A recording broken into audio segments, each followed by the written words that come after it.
Assalamualaikum warahmatullahi wabarakatuh.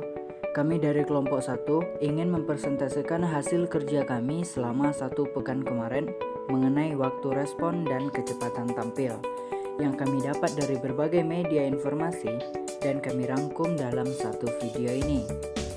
Baiklah teman-teman sekalian, selamat menonton video ini dan pahami video ini dan semoga bermanfaat. Selamat menonton ya teman-teman. Pengertian waktu respon dan kecepatan tampil.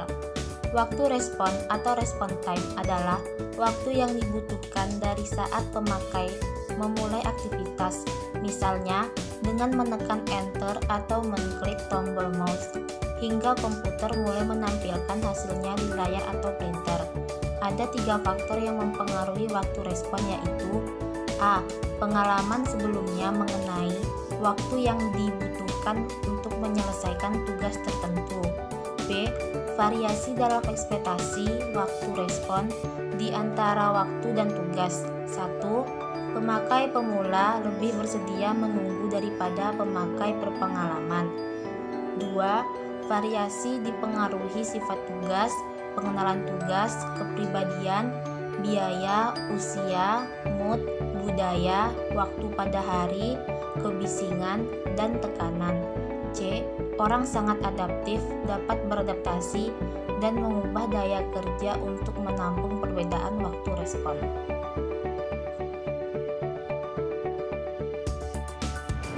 Pendahuluan waktu respon time. Yang pertama, waktu sangat berharga. Yang kedua, sistem yang lambat atau waktu respon yang tidak diharapkan akan menghasilkan yang pertama frustasi, yang kedua kekesalan, yang ketiga kemarahan. Definisi waktu respon time. Waktu respon time atau respon time, jumlah detik dari saat pemakaian memulai aktivitas, atau misalnya dengan menekan tombol enter atau tombol mouse sampai komputer menampilkan hasilnya di display atau printer. Yang kedua, waktu pemakai berpikir atau user think time. Jumlah detik yang diperlukan pemakai untuk berpikir sebelum memasukkan perintah berikutnya.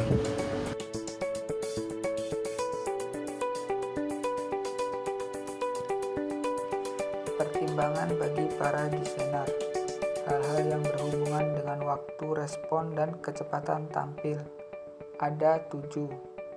Yang pertama, complex interaction of technical feasibility. Yang kedua, cost. Yang ketiga, task complexity. Yang keempat, user expectation. Yang kelima, speed of test performance. Yang keenam, error rates. Yang ketujuh, error handling procedure.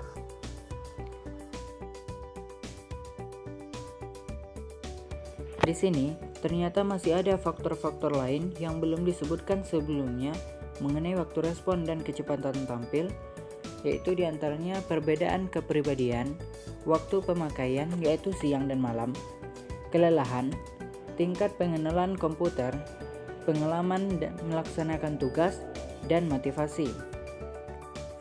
Nah, di sini ada beberapa waktu respon 15 detik, diantaranya yang pertama dapat merusak produktivitas sistem, yang kedua meningkatkan tingkat error, dan yang ketiga mengurangi kepuasan.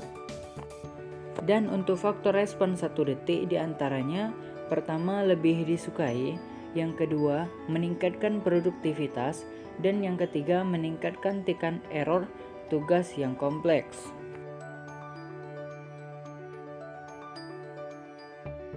Pedoman waktu respon. 1. Pemakai lebih menyukai waktu respon yang lebih pendek. 2. Waktu respon yang lebih panjang atau lebih dari 15 detik. Mengganggu.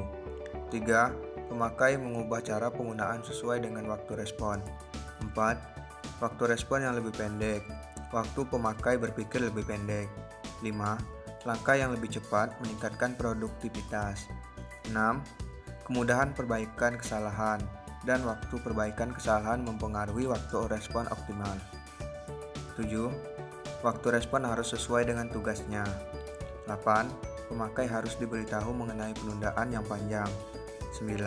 Perbedaan waktu respon tidak banyak bisa diterima. 10. Penundaan yang tidak diharapkan dapat mengganggu. 11. Tes empiris dapat membantu dalam menentukan waktu respon yang sesuai. Baiklah teman-teman, sampai di sinilah video presentasi kali ini. Terima kasih kepada teman-teman yang telah menontonnya dan semoga bermanfaat bagi kita semua dan dapat menambah wawasan baru bagi kita semua. Kami dari kelompok 1 mengucapkan Assalamualaikum warahmatullahi wabarakatuh.